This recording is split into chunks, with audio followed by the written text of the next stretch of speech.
এই হলো আমার ঘরের প্রতিদিনের দৃশ্য। সাহিত্য স্কুল টাইমে একদমই ঘুম থেকে উঠতে চায় না। যেদিন ওর স্কুল না থাকে সেদিন আবার ভোর ৫টা বাজে উঠে বসে থাকে। তো নরমালি শুদ্ধ বাসায় থাকে না। আমি একাই ২ জনকে নিয়ে গিয়ে ওকে স্কুল বাসে উঠিয়ে দেই।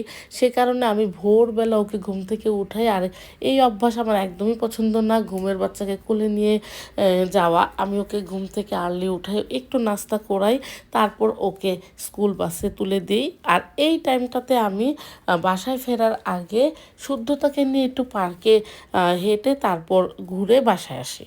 আমি আমার নিউবর্ন বেবিকে নিয়ে প্রতিদিন বাহিরে হাঁটতে যাই, সেটা ওয়েদার যেরকমই হোক না কেন, প্রচুর ঠান্ডা বা প্রচুর গরম, বাচ্চাদের জন্য প্রতিদিন বাইরে বের হওয়াটা খুবই জরুরি। কারণ ওয়েদারের সাথে ওদের অ্যাডজাস্ট হতে হয় এবং ইমিউনিটি বুস্টিংয়ের কারণে এবং ওদের ডেভেলপমেন্টে অনেক সাহায্য করে বাহিরের বের হওয়াটা। নর্মালি আমি সাহিত্যকে ডে কেয়ার থেকে আনতে যাই, স্কুলে দিতে চাই, ওই টাইমে ওকে নিয়ে আমার বের হতেই হয়, তখন শুদ্ধ অফিসে থাকে। তো রেগুলার আমি একটা টাইমেই একই রুটিনে ওকে বের করি এবং ওই টাইমে ওকে নিয়ে একটু ঘোরাঘুরি করি। তো এটা আসলে বাচ্চাদের জন্য খুবই জরুরি। এই দেশে এসে আমি দেখলাম এই দেশের প্রতিটা বাচ্চাকেই সবচেয়ে ইম্পর্টেন্ট দেয় ওরা একটা রুটিনের মধ্যে রাখা। বাচ্চারা কিন্তু রুটিন খুবই পছন্দ করে এবং বাচ্চারা রুটিনে অভ্যস্ত হয়ে গেলে মাদের লাইফ অনেক বেশি ইজি হয়ে যায়। তো আমিও ওই জিনিসটা মেনটেন করার চেষ্টা করছি শুদ্ধতার ক্ষেত্রে। এই দেশের ডাক্তাররা রোদ থেকে ভিটামিন ডিটা নিতে বলে না, কারণ এই দেশের ওয়েদার অনেক এক্সট্রিম, বেশিরভাগ সময়ই তো রোদ থাকে না। আর যখন রোদ থাকে তখন রোদের মধ্যে ইউভি লেভেল অনেক বেশি থাকে, যেটা বাচ্চাদের জন্য আরও উল্টা ক্ষতি। সে কারণে ভিটামিন ডি এর ড্রপ পাওয়া যায়, ওটার মাধ্যমে বাচ্চারা ভিটামিন ডি নিয়ে থাকে। পুরা মনে হচ্ছে না বাংলাদেশের ওয়েদার। বাংলাদেশের শীতকাল কোনোই শীত নাই।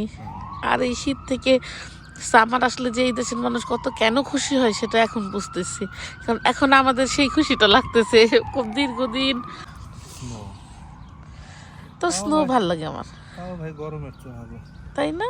আমার গরম সহ্য হয় না। একেবারে কলিজা ছিলে যায়।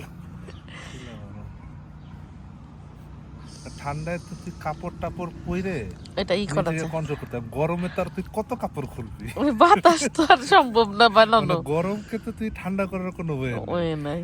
চলো আমরা বাসায় যাই। চলো baby, we are going home. তুমি কি মনে করছো তোমাকে রেখে আমরা চলে গেছি? ব্যাগগুলো কোথায়? হ্যাঁ, এখন যেহেতু বেবি অনেক ছোট, তাই আমি খুব অল্প সময় বাইরে থাকি। আস্তে আস্তে টাইমিংটা আমি বাড়াবো। আর এখনও কিন্তু আমাদের এখানে প্রচুর ঠান্ডাই বলা যায়, মাঝে মাঝে একটু গরম লাগে আর বাকি বেশিরভাগ সময়ই ঠান্ডা থাকে।